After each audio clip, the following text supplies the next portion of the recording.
Alright, Shalom, Shalom. First and foremost, I'm going to say, Kalayim La Yahweh B'Shem Yahushai B'Shem Ha Rakah Quadash. And double honors to the elders and apostles of Great Millstone, GMS, who do rule and teach well.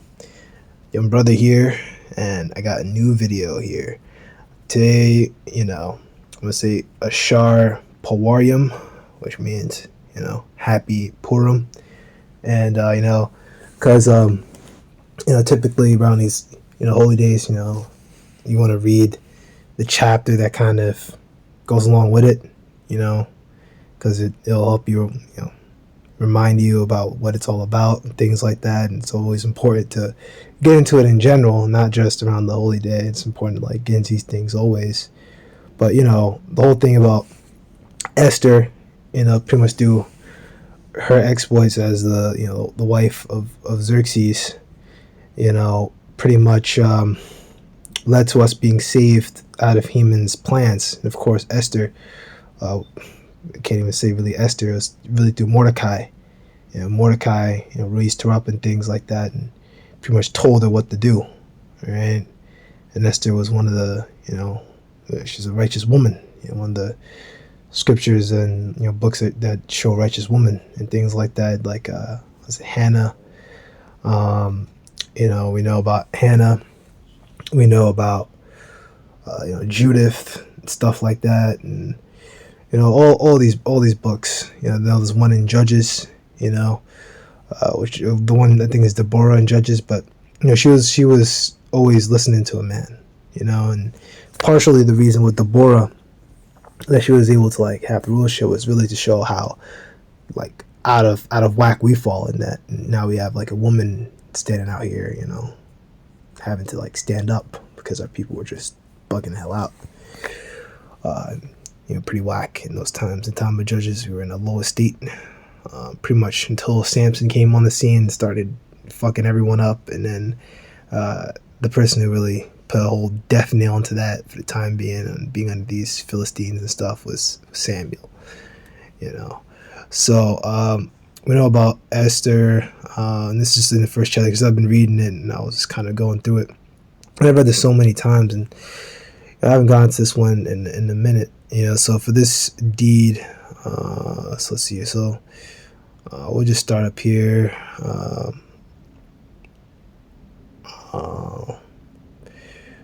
So this book of Esther, chapter 1,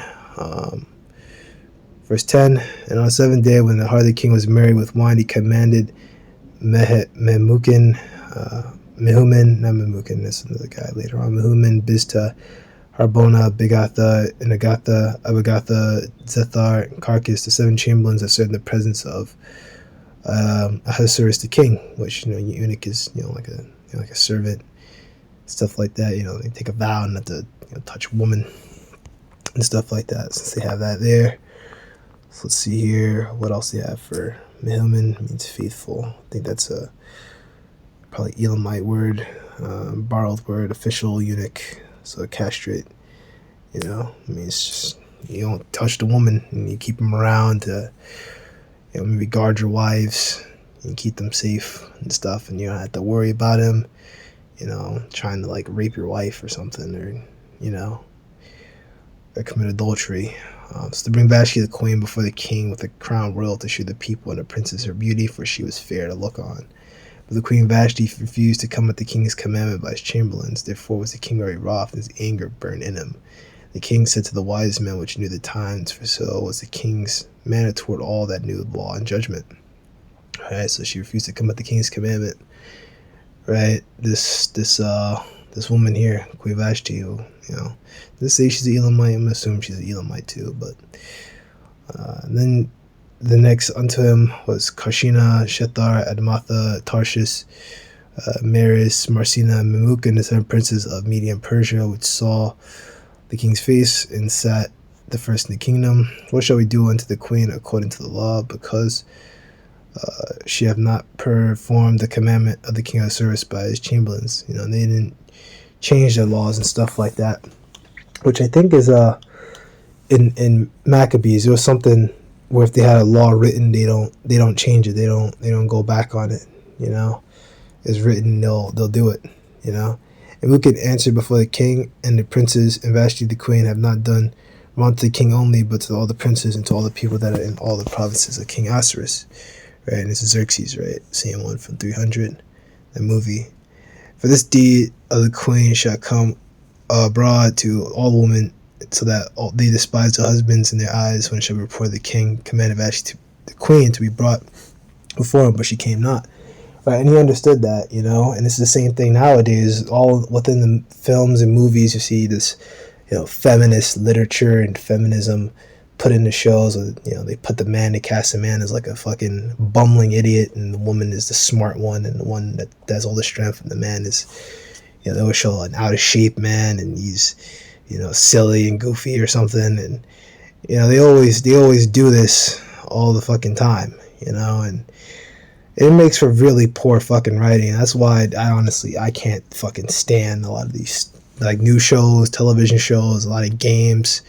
Like any games that are like that nowadays, I can't stand it. You know, like fucking Horizon Zero Dawn.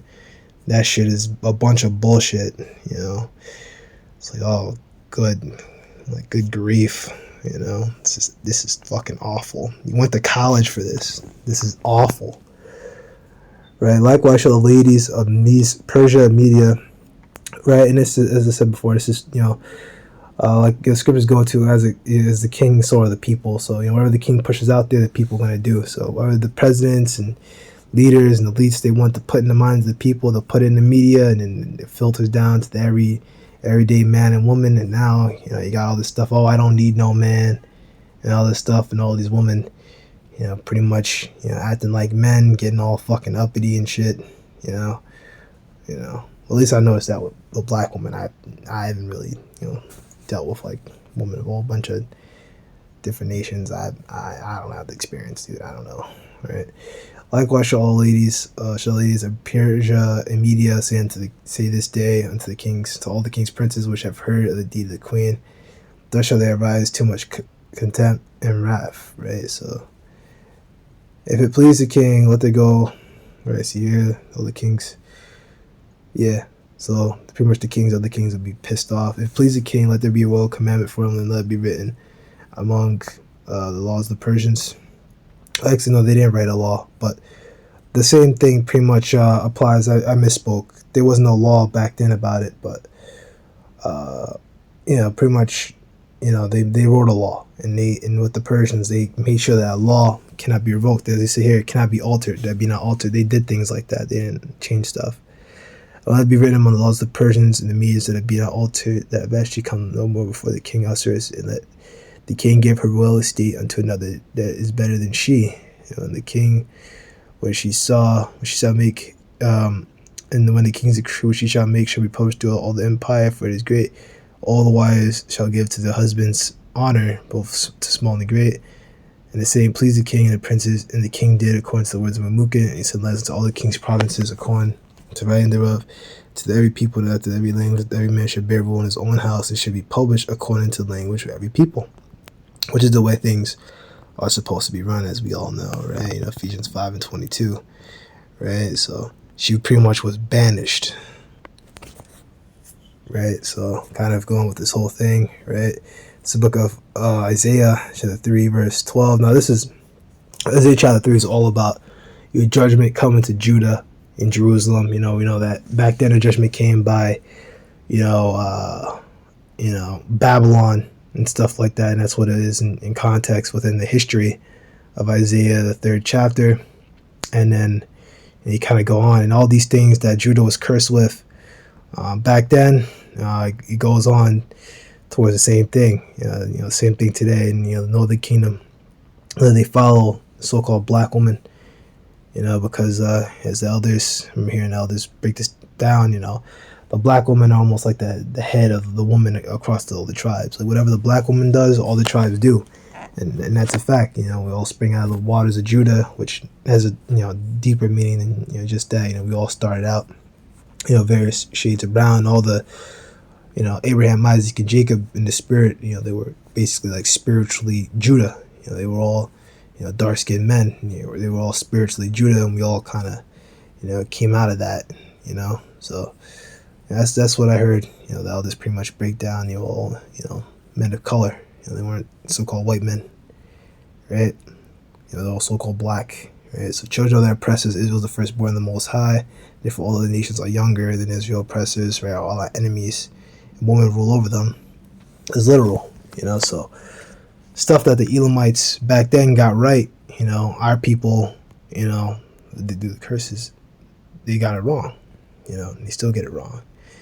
And even to this day, with Persia, Iran and them, they follow Islam. Islam teaches that same thing, for women to be, beneath their man, and to keep your house in order. Oh my God, it's probably mailman. But yeah, that's pretty much it. Lord willing, you brothers were edified. I was pretty much done anyway with this lesson, but it's pretty much it.